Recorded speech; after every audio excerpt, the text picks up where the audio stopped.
En un programa de TV en vivo de la BBC se trató el tema del lenguaje inclusivo. La chica que ves en pantalla estaba a favor de ello. El señor que ahora ves en pantalla no estaba a favor. Y finalmente, la señora que ves en pantalla volvió viral el video con su actuar y sus ideas coherentes. Y finalmente esta mujer que estaba a favor dijo algo que hizo reír al público y que demostraba que era real el sustento de quienes no estaban a favor. Mira el video completo y dime qué opinas. Pero antes, si este tipo de contenido te gusta, suscríbete a nuestro canal. Tenemos la meta a mediano plazo de llegar a los 100.000 suscriptores. Sin mayor dilación, comencemos.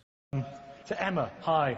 You're neither male nor female, right? That's true. I identify as non-binary, which means that I'm neither male nor female, and correspondent to that, I use the they, them pronoun. And you say gender roles are damaging our society, so we need to think very carefully about language, yeah? Yes, so a lot of our social selves are codified and encultured in the language that we use. We really use it to construct our entire society.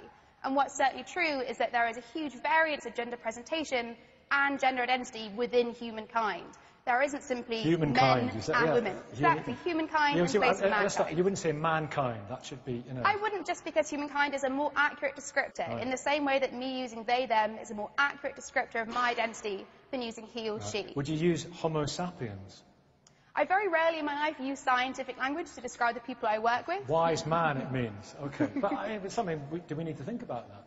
I think we certainly should be thinking about the evolution of language to support gender neutrality. Yeah, got you. And that's for a number of reasons. The first of which is that it stops this assumption that either the most important people in the room are men or that the only people in the room are men.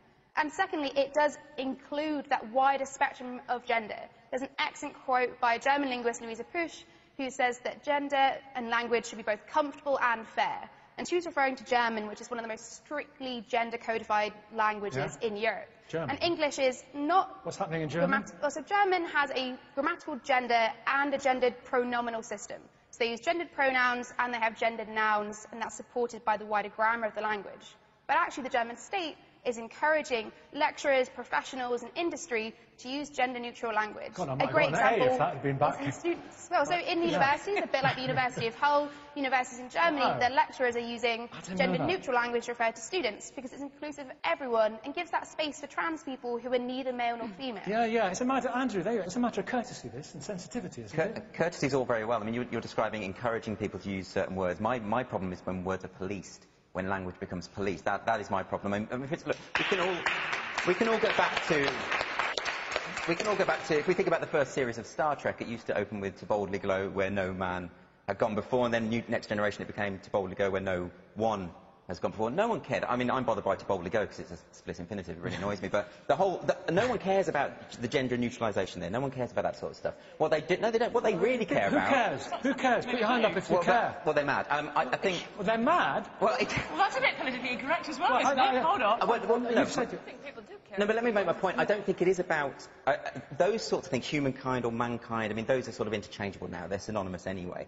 We're talking about when people actively, and it is a minority of activists, it really is a minority, seek to have people disciplined or sacked because they refuse to use language that they are imposing. That's not the evolution of language, that's the imposition of language, and I think that's problematic. I think it really depends on the context. So you may, for example, be a person that wants to use gender-neutral language to self-describe, and you may tell your employer that, you may tell your friend or your colleague that, and they continue to use the wrong language. And that's a mark of disrespect towards the person, a lack of willingness to engage, and... Can I ask you, Emma?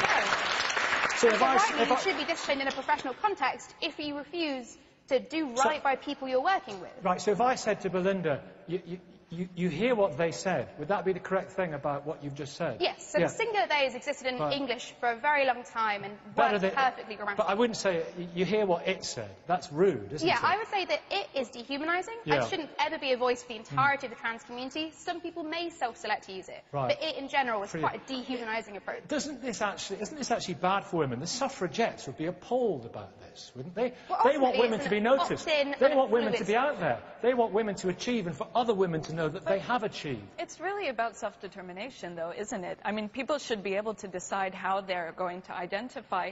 And just But like... I don't know how you're going to identify. But then I'll tell you. So just as I tell you my name, and then you call me by the name that I've told you, right. I would tell you my gender pronoun, and you call me that. It's actually pretty simple, and it doesn't need to be such a complicated thing. And I think it's very important for us to respect the way that people choose to identify. But it's not simple, because a lot of the new pronouns that are being invented, gender-neutral pronouns like Pros she and them, these have just been invented and imposed on people. All language is invented.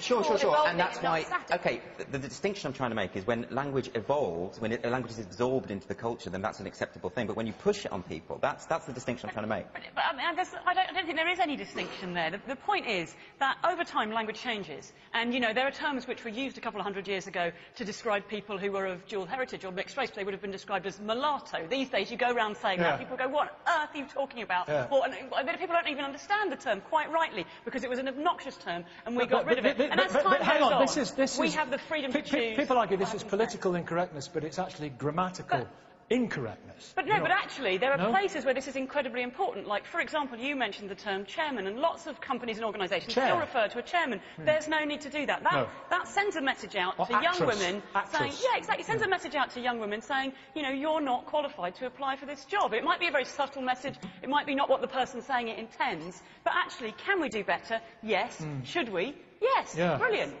Belinda. What about people who are non-binary? What about people who are gender fluid?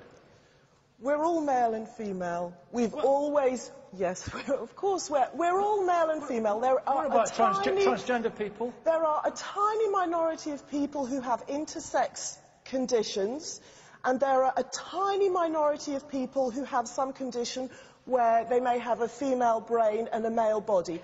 Apart from this, we are all male and female, and the attempt to suggest that there is a third gender is, as far as I'm concerned, it's an ideological and a political project. It doesn't exist. The words male and female have existed throughout history, throughout the world. They refer, men are people who have penises, women are people who have vaginas. It's as simple as that. I would absolutely refuse to refer to this woman here, who's clearly a woman, as a they, because for me that would be imposing an ideological political system. Because she is. If everybody watching this programme can see that she is a woman. And that is imposing. Your problem. I think that's actually your imposing. problem. You're imposing. No, you are asking me to engage in an ideological, political system which I disagree with. I believe we are all male and female. And what they should be called is imposing an ideological system. No, I really want to come back and address just some of the scientific inaccuracies of your statement. It just is not true to say that on a biological level we are only male or female. Being intersex, which is a combination of 32 different ways your chromosomes can combine, is as common as being red-haired. But that's biological. Gender is socially constructed and performed and is separate to your body. It may align. You may have a female assigned or perceived body and be female, but you may not. I do not present in a masculine or androgynous way because I question the idea that to be non-binary, I have to masculinize my appearance. By you saying that you refuse to use my pronouns or refer to me as the gender that I am is one of the grossest acts of disrespect that I'm forced to endure on a daily basis.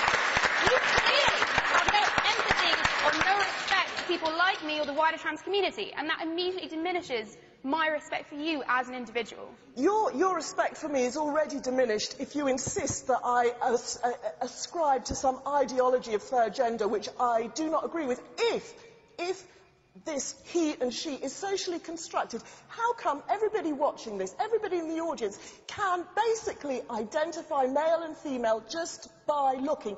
Occasionally there are people who are more difficult to identify, and we try to be tactful, but it's not just socially ascribed. It relates to a physical reality reflected in our voices, our appearances, in all kinds of ways. Isn't life a great spectrum? No? Don't you think? Someone must agree with me. Who wants to say something? You want to say something in a grey jumper. They want to say something. They, yeah. Are you they, or do I say she wants to say I something? am a female. That's my belief Do system. you want me to say she wants to say something? And that is fine. However, the idea that you're saying that if this person chooses to say that they are they, that you can't engage with that because of your belief system. We live in a culture where lots of people have lots of different beliefs, as is very, very clear on today's show. We cannot say, I have this belief system, so therefore I'm going to impose it on everyone. You can't do that. Like, she has a particular... They have a particular... Very good. Look, at least I accept that. We mustn't lose sight of the fact that language does refer to a reality. As a writer, I'm very aware of this. It's very important. He, she refers to a male and female reality. And I think that there is something very serious at stake if we really do start eroding concepts of male and female, which I believe is happening, and it is... Hay mucho que abordar del tema, pero en este caso quisiera darle otro tipo de enfoque. Y es que el uso excesivo de formas inclusivas puede dificultar la legibilidad y fluidez del texto en contextos formales o técnicos. Al incluir formas inclusivas como todos y todas, o todes, o las estudiantes, por ejemplo, en cada instancia donde tradicionalmente se usaría una forma genérica como todos o los estudiantes, el texto podría volverse más largo y redundante. Esto puede distraer al lector y dificultar la comprensión del mensaje principal. La inserción repetida de formas inclusivas puede interrumpir el flujo natural de la lectura. Esto puede ser especialmente problemático en textos largos o técnicos donde la atención del lector debe mantenerse enfocada en el contenido complejo. En algunos casos, por ejemplo, el uso excesivo de formas inclusivas puede llevar a confusiones sobre a quién se refiere específicamente el texto. Esto puede ser especialmente problemático en contextos técnicos donde la precisión y la claridad son fundamentales. En ciertos campos profesionales como la ciencia, medicina o el derecho, existe una preferencia por la concisión y la claridad en la comunicación escrita. El uso excesivo de formas inclusivas puede no cumplir con estas convenciones, lo que podría afectar la percepción de la credibilidad del autor. En algunos casos, ciertos lenguajes de programación, sistemas de notación matemática o jergas técnicas pueden no ser compatibles con formas inclusivas específicas. Esto puede dificultar la comunicación efectiva en estos contextos especializados. ¿Y tú qué opinas? Déjamelo saber en los comentarios. Y aquí culmina este video. Si te gustó, dale like, comenta y comparte. Gracias, hasta luego.